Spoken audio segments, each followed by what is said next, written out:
Então, pessoal, continuando a correção, na questão 3, ele pede para que vocês passem para a notação científica todos os números que aparecem no texto no enunciado, né?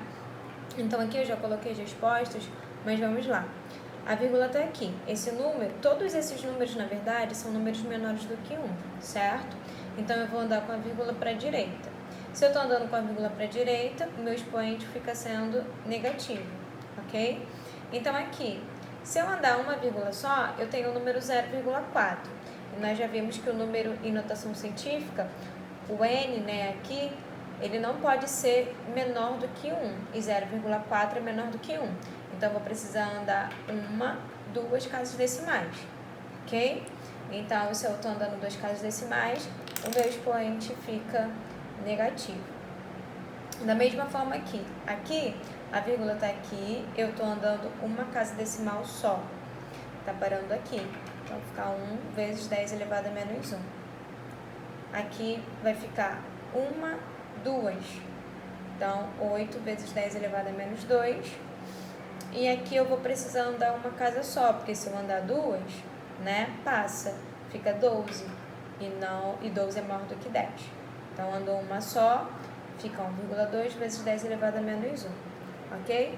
O próximo exercício é no mural do conhecimento. A primeira pergunta é como um número é expresso em notação científica, certo? Aqui está a resposta. Quando ele é expresso por um produto, n vezes 10 elevado a k.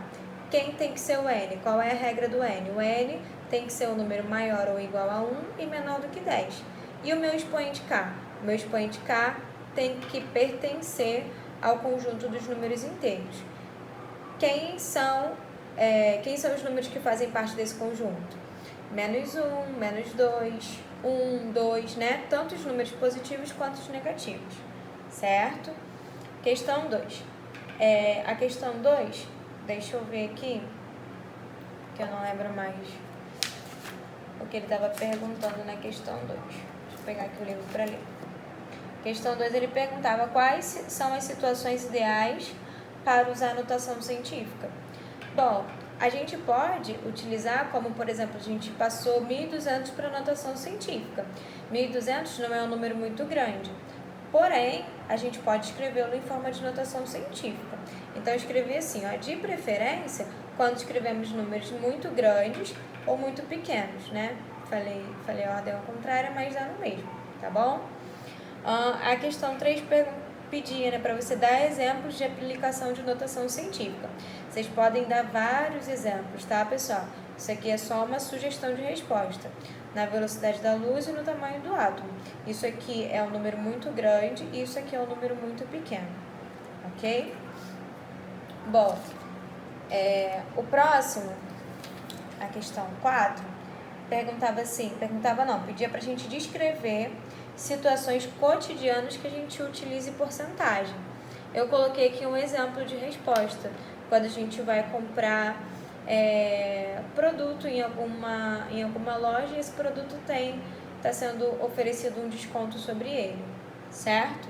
E a questão 5 dizia assim, caso uma aplicação financeira tenha rendimento de 1% no primeiro mês e novamente 1% no segundo mês, o rendimento percentual total nesse caso não é de 2%. Como deve ser calculado esse rendimento total? Aí eu coloquei aqui o que deve ser feito primeiro e depois o que deve ser feito em segundo lugar. Primeiro a gente deve calcular, né, o rendimento de 1% no primeiro mês, ok? E aí a gente verifica qual é o saldo desse rendimento.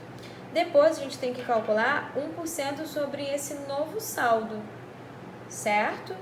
Então, não vai resultar, né? O que não resultará em 2% de rendimento. Se você quiser pegar um exemplo de, tipo assim, R$100, coloca lá quanto que é 1% de R$100 e depois calcular quanto que é 1% em cima desse novo valor, você vai verificar que isso aqui está correto, tá bom? Essa é a correção aí do dever de casa.